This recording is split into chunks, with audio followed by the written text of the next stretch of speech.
Good timing is absolutely vital. It really is vital. It's the most, after safety, I would think that timekeeping is the most important thing on British Rail. Everybody knows that delays are one of our customers' prime concerns. Nobody likes being delayed on a train, and at the end of the day we're paying out quite a lot of money in the passengers' charter because of this very reason. Does it matter? Of course it matters. We are running a public service, and the public expect us to keep our trains on time, and we should do. We should do. Good timekeeping is essential for the running of the railway. It's essential for this depot. It's essential for the station. We're one of the major areas for repair work. If we don't get the trains in on time and we don't get them out on time, the passenger suffers. The BR suffers. We all suffer. There's no benefits to be had by late running trains. It's not trivial. It's the most important thing that's come up for a long time. But it's getting the train crews to understand it. It's not just train crews. The signalman's got to make sure the signal's pulled off. The shunter's got to make sure the train's out the sidings. The platform staff have got to make sure the train crew are on the train. Everybody's got a vital part to play. Hello, I'm Tony Goff, Operations Manager for the Southeastern Division. I'm here to talk to you about a problem facing all of us: how to convince our customers that we can run a punctual and reliable railway. This programme is about all of you involved in the frontline operation of the railway.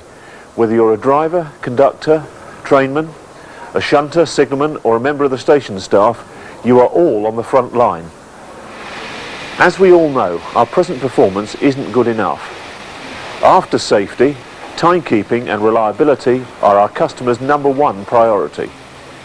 We didn't meet the passengers charter in Kent Coast, and only just in Kent Link. This has meant we've had to pay out. Does this matter? Yes, of course it does. It means we don't have enough money to improve the service for our customers or to make things better for you. To meet the passengers charter, we've got to do something about it. But this isn't all. In May next year, we'll have to meet the standards required for international trains, which are even higher. So there's a lot to do, and we've got to start now.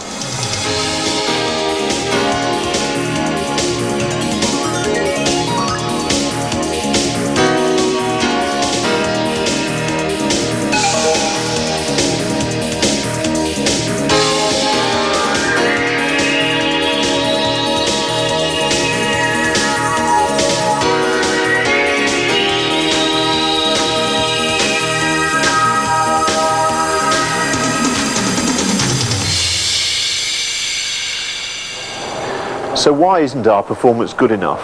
What causes delay? There are two main reasons. Firstly, incidents, anything from points failures to train failures, bombs to trespassers. This programme isn't about these. It's about minor delays, those odd minutes lost in depots, sidings, at stations and by signals. There's plenty of people that consider only a couple of minutes not much and that you can make it up. But quite often you can't make 2 minutes up when you leave Ramsgate. If you're working a train to London and you leave Ramsgate 2 minutes late, quite often you'll get to Faversham and you've lost 3 or 4 minutes, and then you miss a connection, or perhaps the signalman's forced to put a slow train in front of you. This again creates problems. Then when you get to the London area, Swanley, you could be 7 or 8 minutes down. Now you're in multi-track and you're in the suburban area where there's, during the peak hours, lots of other trains from other areas coming in. And there's no way you're going to get any of that time back. So quite often on a peak hour you can be 10, 11 minutes down into London.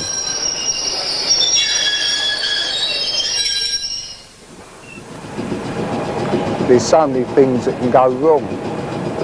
A passenger leaving a shoe, dropping a shoe between the platform and the train.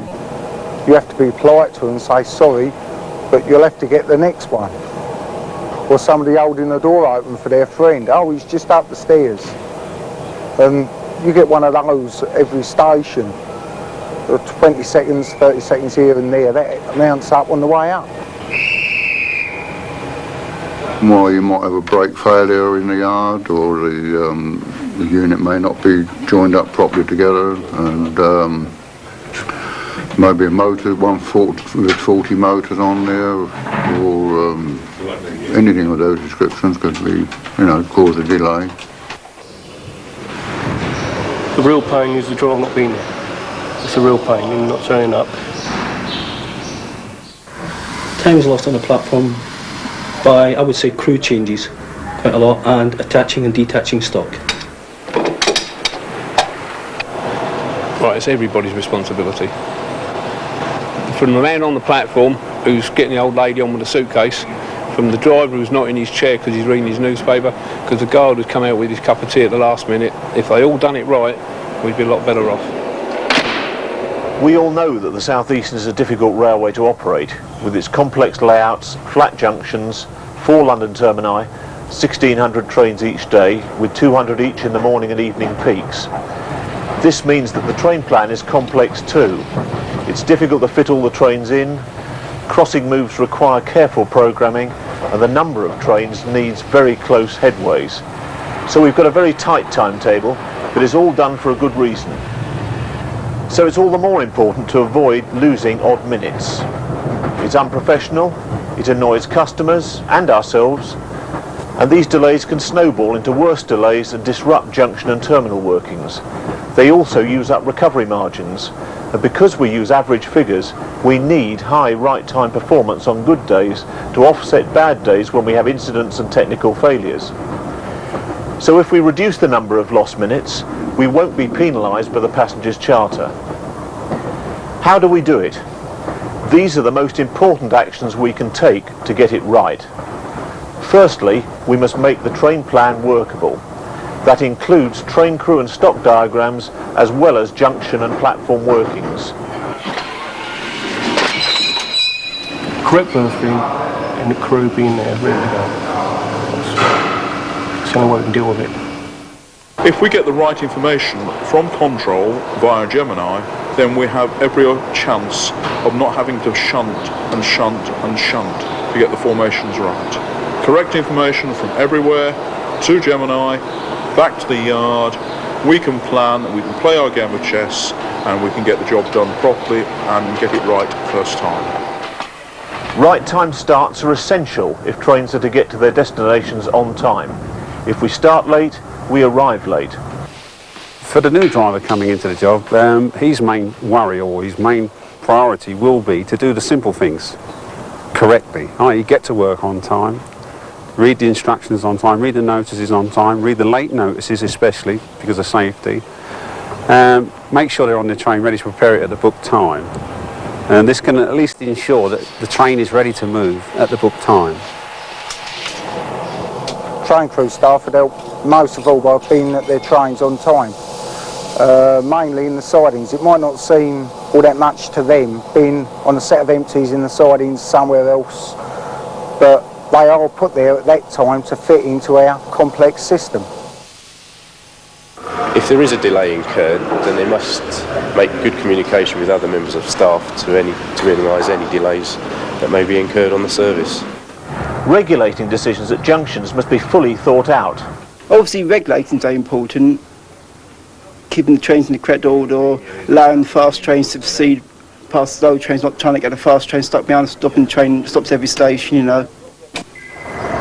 If there is a late running train, then it's possible that it could be diverted say onto the fast lines and getting back to book time. A signalman would obviously bear that in mind, and he would regulate the traffic if need be to get the traffic back to the booked working.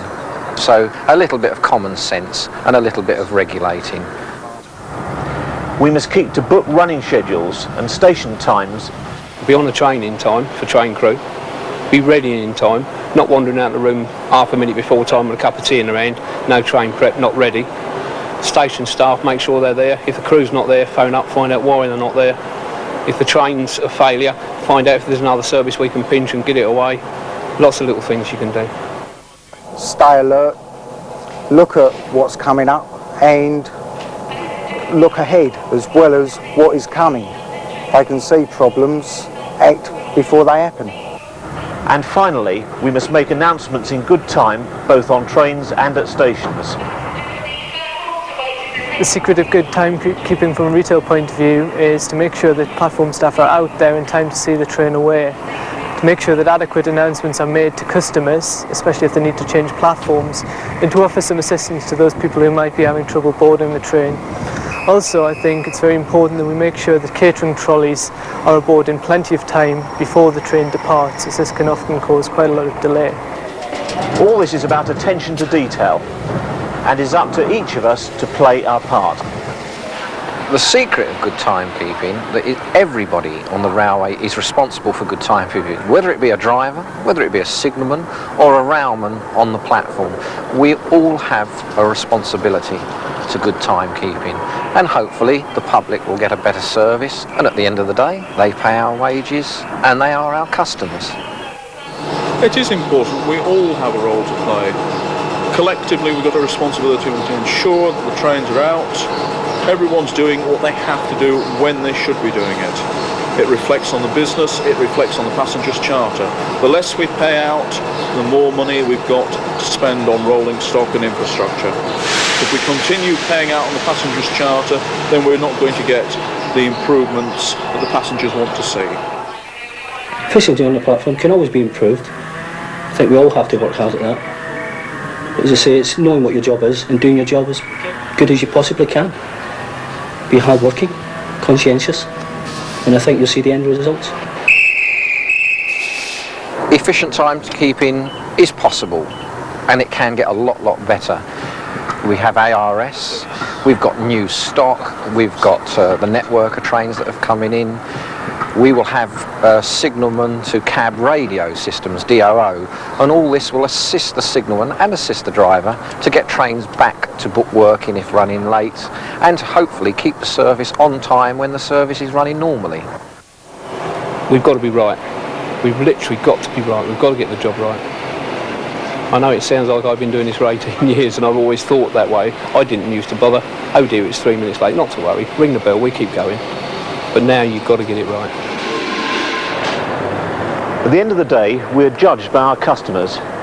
They want trains on time and they have a right to expect them on time. It's down to all of us to make sure they are on time. To make this happen, we need your commitment. We also need your input and ideas. So if you know how we can avoid delays, tell your supervisor or manager. We need your help to get it right. Together, we will get it right. Thank you.